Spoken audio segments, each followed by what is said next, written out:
దేవాతి దేవునికి యుగ యుగములకు మహిమ కలుగునుగాక. నాకు ఈ అవకాశం ఇచ్చినటువంటి సేవకులు అన్నగారికి అలాగనే నిశామ్మ గారు కూడా ప్రత్యేక వందనాలు తెలియపరుస్తూ ఉన్నాను. హల్లెలూయా. పరిశుద్ధ లేఖనము నుండి సామెతలు 23 1, 2, 3 వచనాలు. సామెతలు 23 1, 2, 3 వచనాలు చదువు సహాయం. భోజనము చేయ కూర్చుండిన ఎడల నీవెవరి సమక్షమునున్నావో బాగుగా యోచించుము. నీవు తిండిపోతు అయిన ఎడల నీ గొంతుకకు కత్తి పెట్టుకొను. అతని రుచిగల పదార్థములను ఆశింపకము, అవి మోసపుచ్చు ఆహారములు. దేవునికి స్తోత్రం. హల్లెలూయా. ఇప్పుడు చదవబడినటువంటి ఈ పరిశుద్ధ లేఖనములో నుండి మనకు 4 మాటలు ఇక్కడ కనబడతా ఉన్నాయి.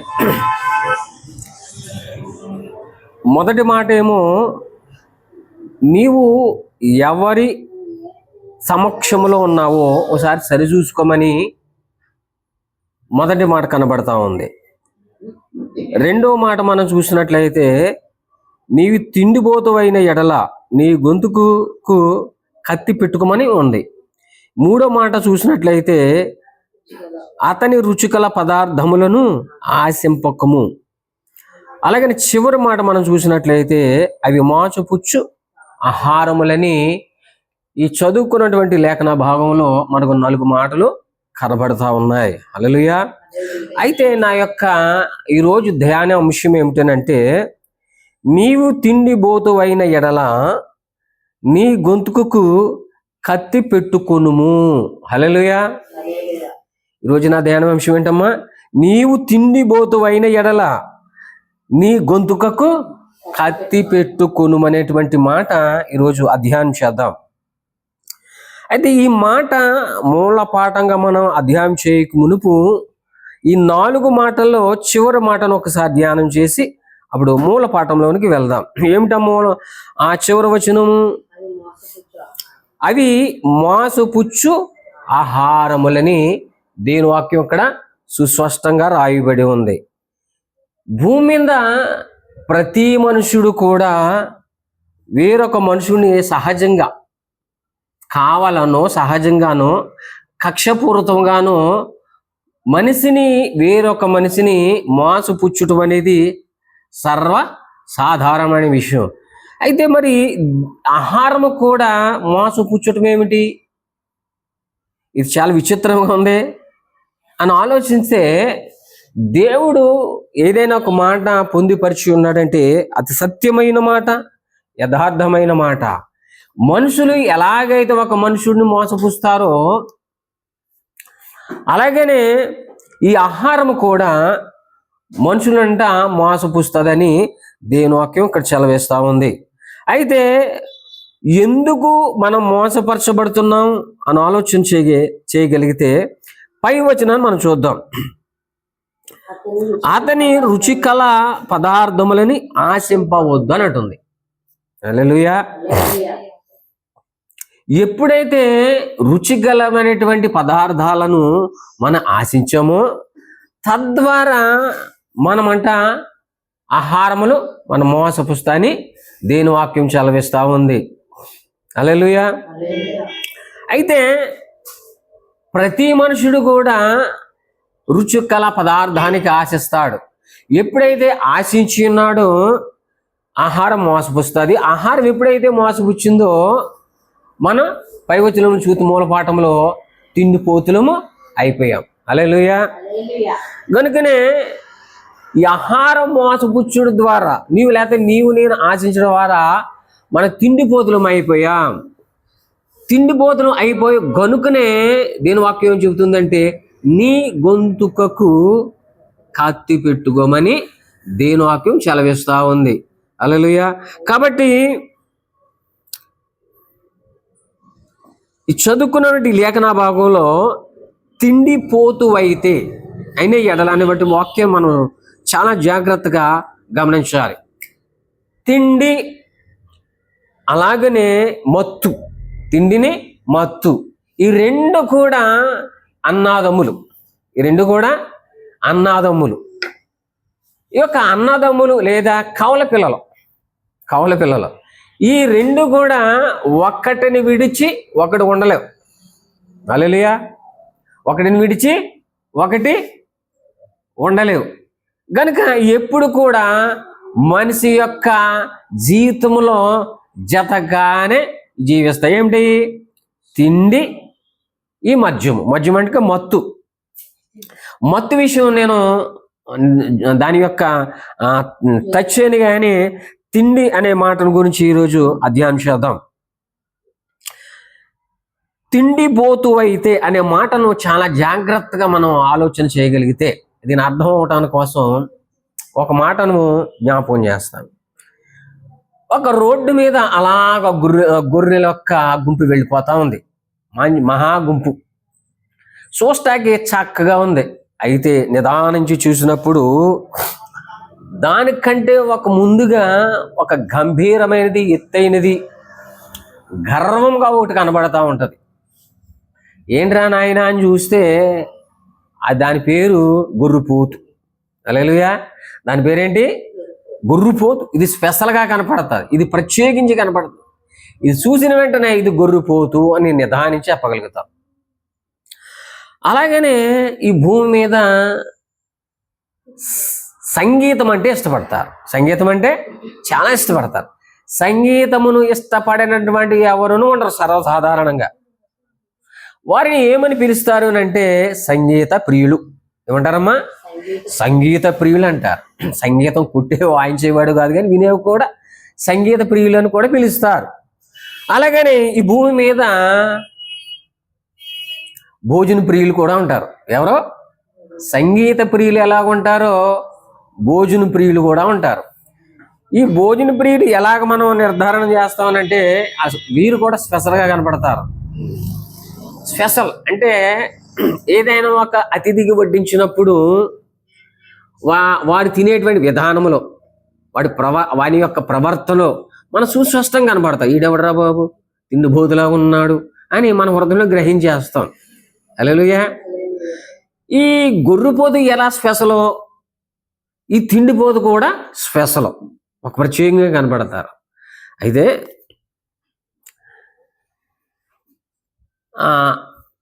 మనకి ఆశ ఉంటుంది. ఏమిటంటే ఆశ ఉంటుంది, అత్యాశ ఉంటుంది.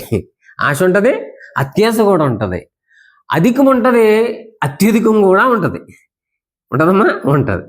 కనుక ప్రతి మనుషుడికి కూడా ఆశ కలిగి ఉంటాడు. దేని మీద? పదార్థాలలో. వాడికి ఎలా ఉంటుందంటే ఒక్కొక్కడికి చికెన్ అంటే ఇష్టం, లేదా ఒకడికి మటన్ అంటే ఇష్టం, లేదా ఒక ఫ్యాన్స్ అంటే ఇష్టం, రొయ్యలు అంటే వారికి ఇష్టం, ఒకటి బిర్యానీ అంటే ఇంకా ఇష్టం, దాంట్లో ఇంకేదో కలిపితే అది ఇంకా ఇష్టం. కనుక వీళ్ళు ఏం చేస్తారు అన్నారు ఆయన అంటే ఆశకి మించి అత్యాశంగా తినేస్తారు.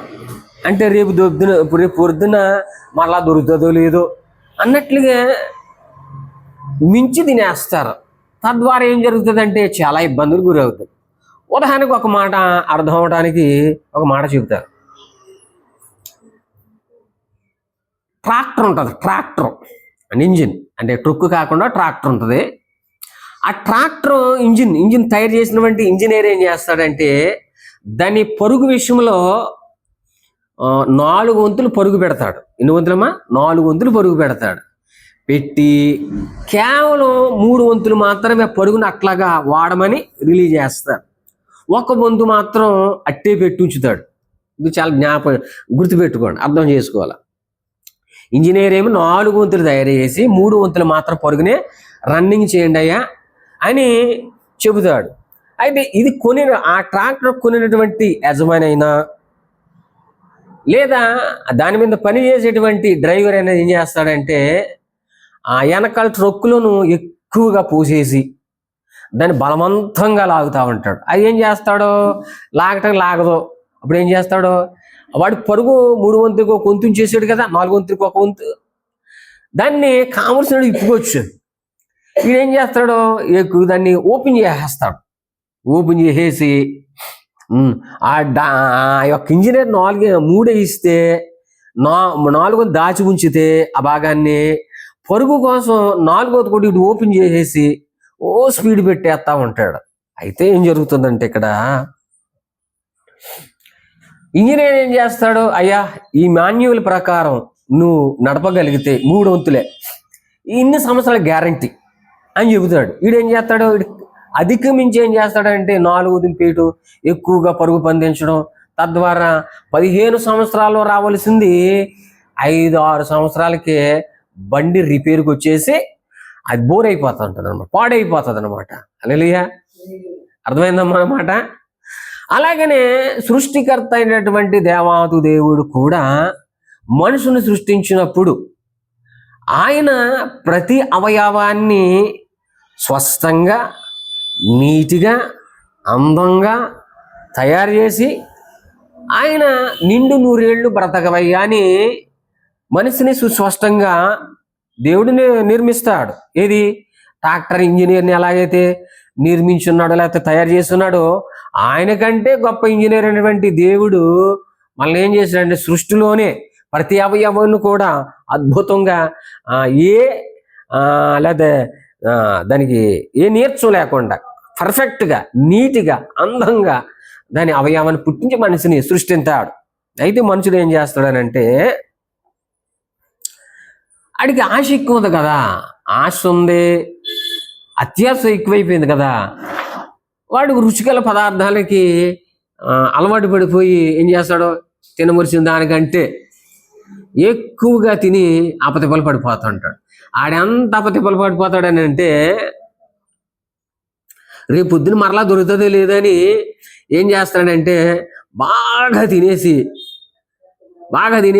కూర్చుని లేకలేడు, లేకుండా ఎంతగా బాధపడిపోతాడంటే 9వ నెల గర్భిణీ స్థితి రేపు మాపు కనేటువంటి నొప్పులు కలిగినటువంటి స్త్రీ ఉంటుంది చూడండి, ఆ ప్రకారంగా అయ్యో అయ్యో బాబో ఎందుకు తిన్నాను రా నాయన, తినకపోతేనే బెటర్ అన్నట్టుగా తినేసి ఆడికి మళ్ళీ ఇంకొకటి చేయి అందించాలి, తప్పతిప్పలు పడిపోతాడు. హల్లెలూయా.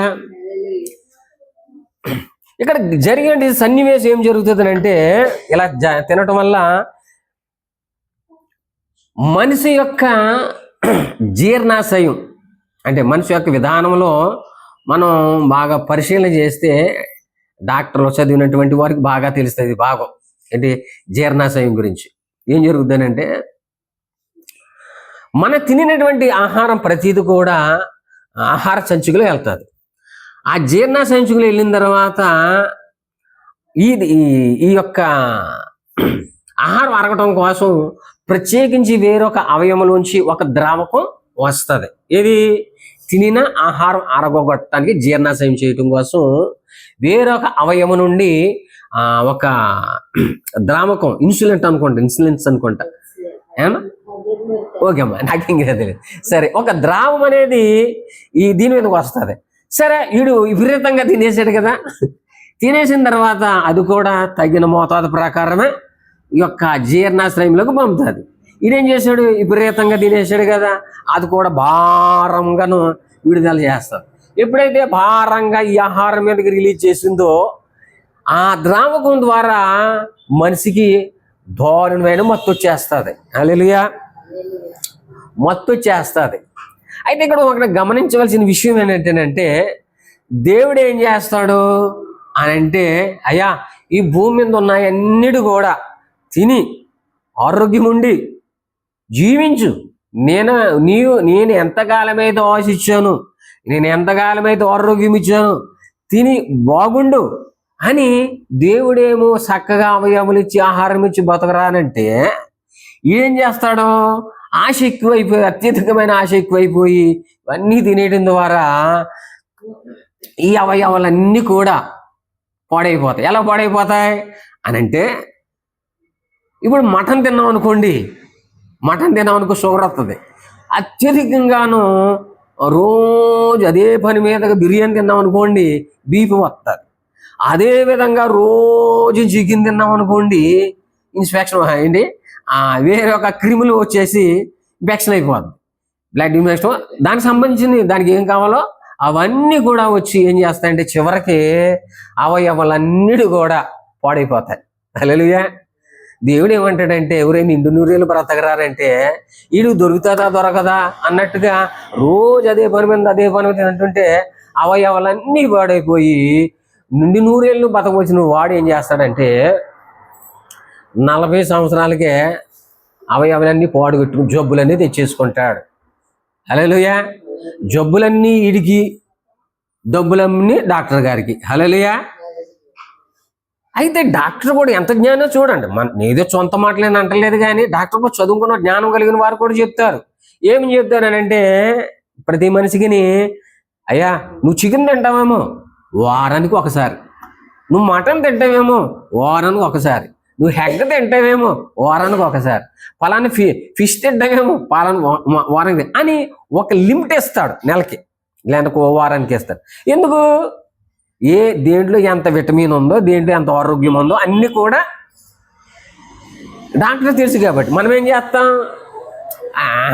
దొరికిందే సొందని లాగిన్ చేస్తాం. తద్వారా మనకి ఏమవుతుంది, ఉన్న అవయాలను పోయి ఆరోగ్యం పోయి చాలా అపతెపాలు పడిపోయి మనం కాస్త అంత ఆరోగ్యం పాడు చేసుకుని దేవుడి పిల్లక ముందే మనం డాక్టర్ దగ్గరికి వెళ్ళటం, డాక్టర్ చేతులు ఎత్తేయటం, ఇంకా వెళ్ళిపోతాం. కాబట్టి ప్రియమైన దేవుని సంగమా ఆలోచన చేయగలిగాలి.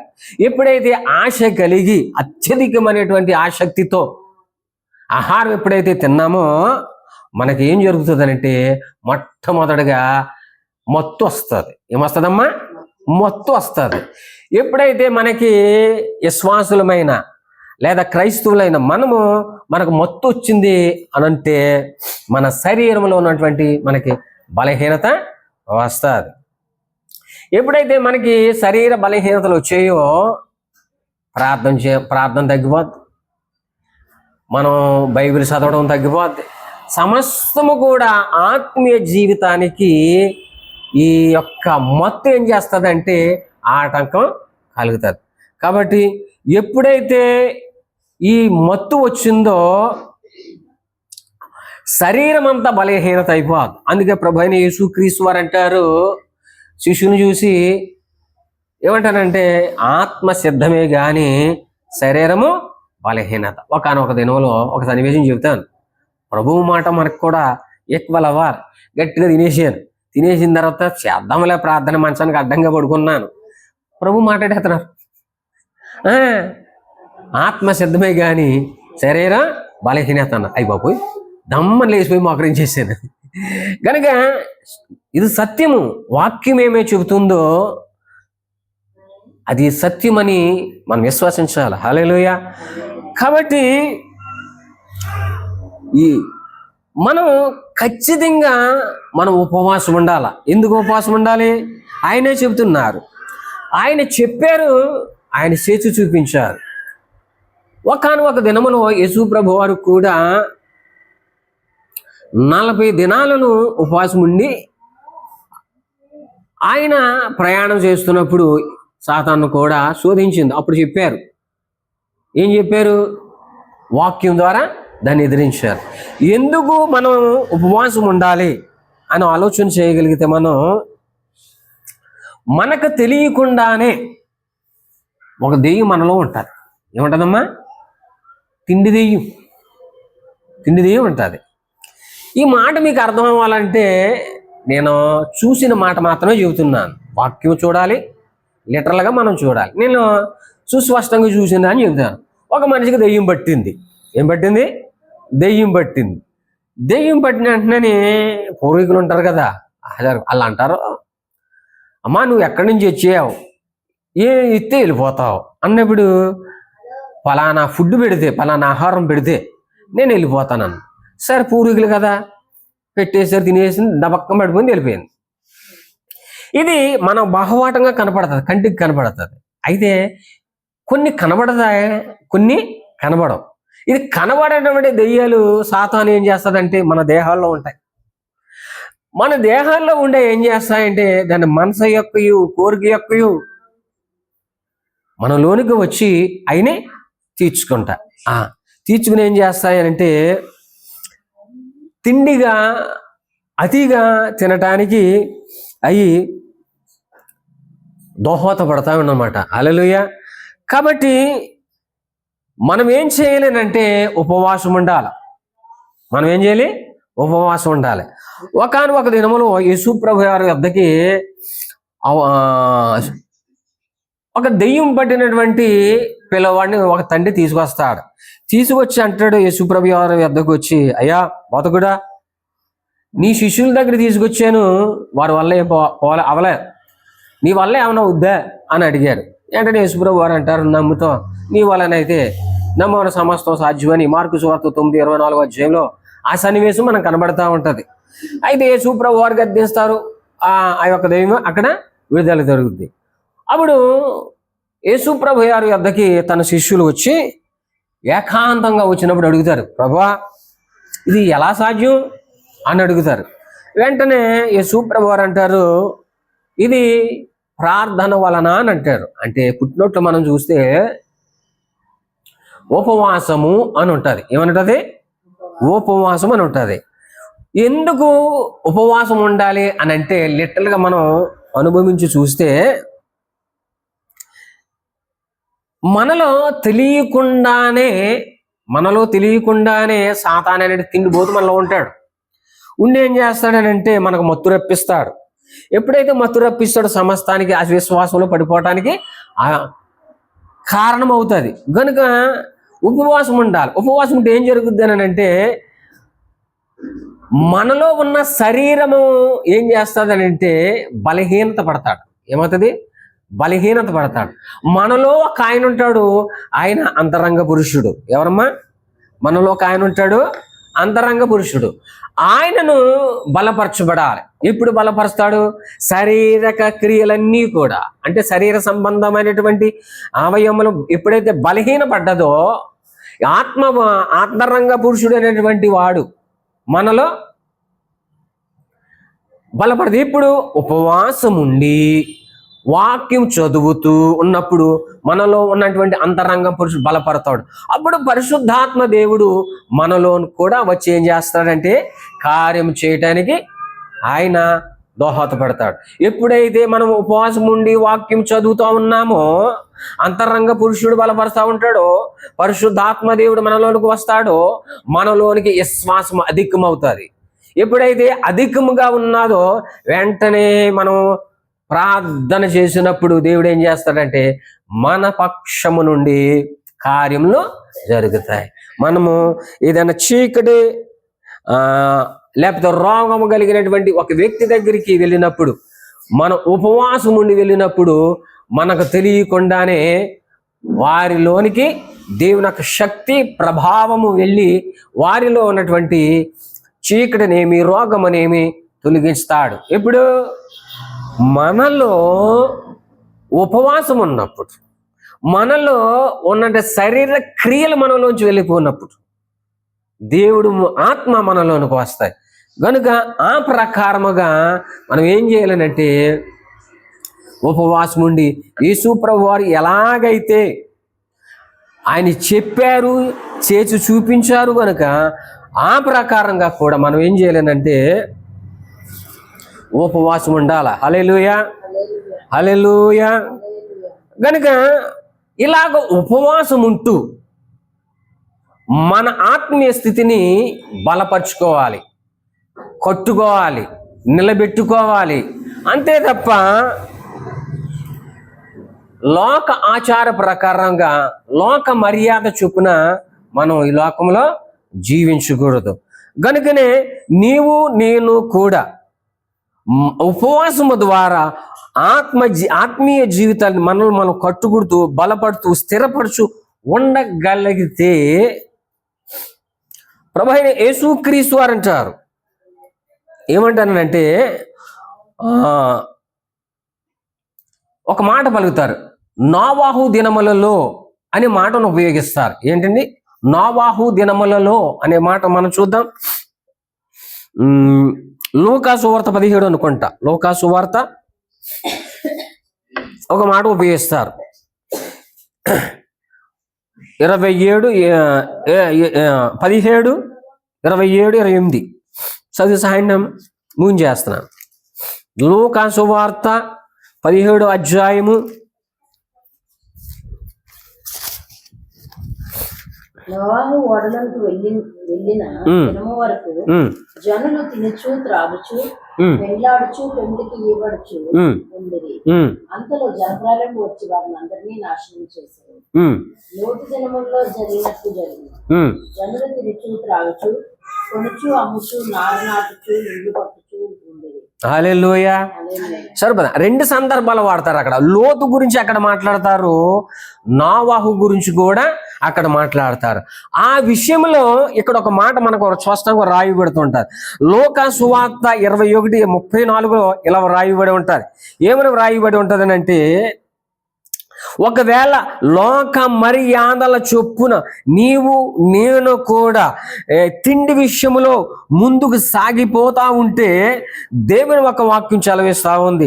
మీ హృదయములు ఒకవేళ తిండి వలనను, అండర్లైన్, మత్తు వలనను, ఐహిక విచార వలనను మందముగా ఉన్నందున ఆ దినమున అకస్మాత్తుగా మీ మీదకి ఊరి వచ్చినట్టు రాకుండా మీ విషయమై జాగ్రత్తగా ఉండిడి. హల్లెలూయా. ప్రియమైనటువంటి దేవుని సంగమ, ఆలోచన చేయగలిగాలి. ఈ లోక మర్యాదల చొప్పున మనము ఉంటే నోవాహు దినములలో జరిగినట్లు 2 మాటలు ఉపయోగించారు యేసు ప్రభువారు. తినుచు త్రాగుచు ఇండ్లు కట్టుకునుచు వివాహం చేసుకుంటూ ఉంటారంట. హల్లెలూయా. అనుకుంటారు వీళ్ళు, ఏమనుకుంటారంటే ఈ లోకం ఇలాగే ఉంటుంది, నిన్నటి వలే ఉంటుంది, రేపు అలాగే ఉంటుంది. వీళ్ళంట లోకులు నెమ్మదిగా ఉంటారనేది దేవుని వాక్యం సెలవిస్తా ఉంది. హల్లెలూయా.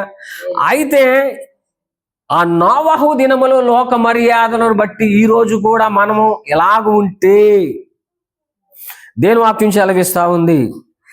తిండి వలనను మత్తు వలనను ఏమొస్తుందంట? ఐవేక విచార వలన ఏమొస్తుందంట? మందం వస్తుందంట. మందం అనగా మత్తు.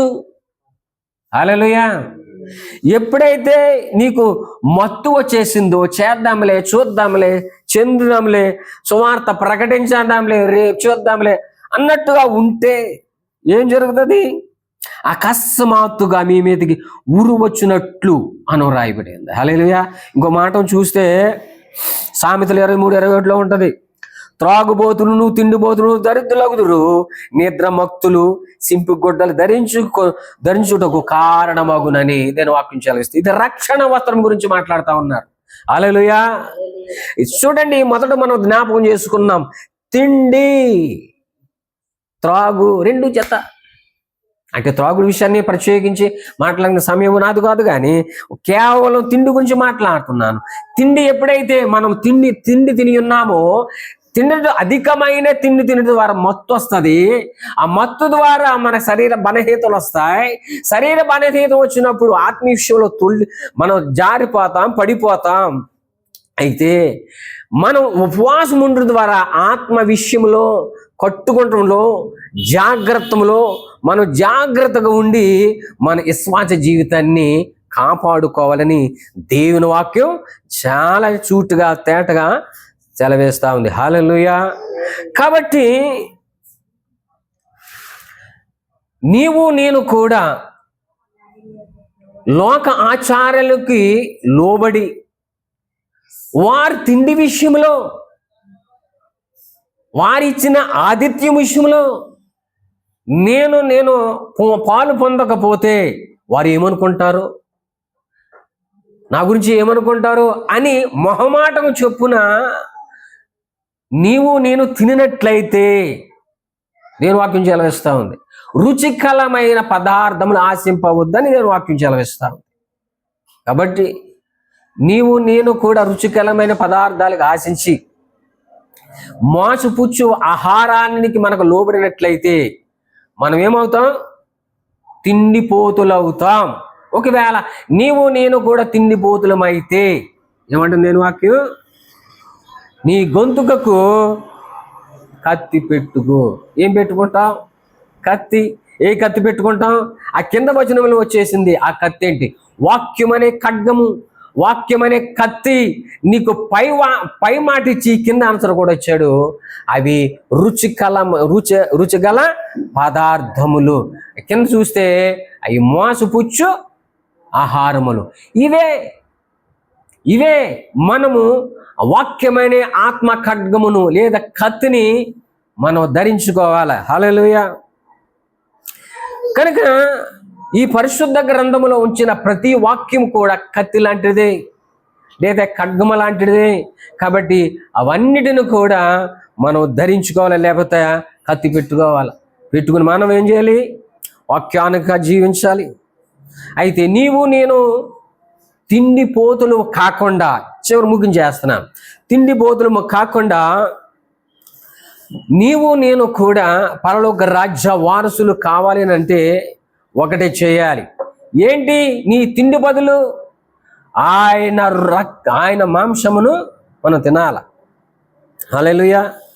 ఆయన మాంసము అనగా బల్లారాధనలు ఉన్నటువంటి ఆయన రొట్టె. నీకు నాకు మత్తు కావాలి అంటే ఆయన మత్తు కూడా ఉంది. ఏంట మత్తు? ద్రాక్షారసం. ఏ ద్రాక్షారసం? బల్లారదను యేసుక్రీస్తు యొక్క రక్తమే ద్రాక్షారసముగా సేవకుడిస్తున్నటువంటి ఆ ద్రాక్షారసం ఆయన రక్తంగా నువ్వు తాగినప్పుడు, ఆయన శరీరముగా నీవు తిననప్పుడు, ఏ తిండి అయితే తింటావో వాక్యం అనేది తిండి, ఆయన రక్తం అనేనండి. ఆయన రక్తం ఎప్పుడైతే తాగుతావో అపోస్తుల కార్యం 2వ అధ్యాయంలో అపోస్తుల మీద దిగి వచ్చినటువంటి ఆ ఆత్మ నీ మీద నా మీద దిగుతుంది. అప్పుడు అంటా నీకు మత్తు వస్తుంది. ఏ మత్తు? పరిశుద్ధాత్మ మత్తు. హల్లెలూయా, హల్లెలూయా. కనుక ప్రియమైన దేవుని సంఘమా, నేను వాక్యం ముగించేస్తాను. నీవు తిండిపోతువైతే నీ గొంతుకకు కాతి పెట్టుకొని దేవుని వాక్యం చెలవేస్తా ఉంది. కనుక మనం తిండిపోతులము కాకుండా దేవుని వాక్యం తినుచు, ఆయన రక్తమును తాగుతూ, ఆయన ఆత్మలో మత్తిల్లుతూ, ఆయన ఇచ్చిన దర్శనాన్ని, ఆయన ఇచ్చిన స్వప్నాన్ని, ఆయన ఇచ్చిన స్వరాన్ని వింటూ పరలోక రాజ్య వారసులుగా ఉందాం. అట్టి కృప దేవుడి మీకును నాకును ఇచ్చునుగాక. ఆమేన్.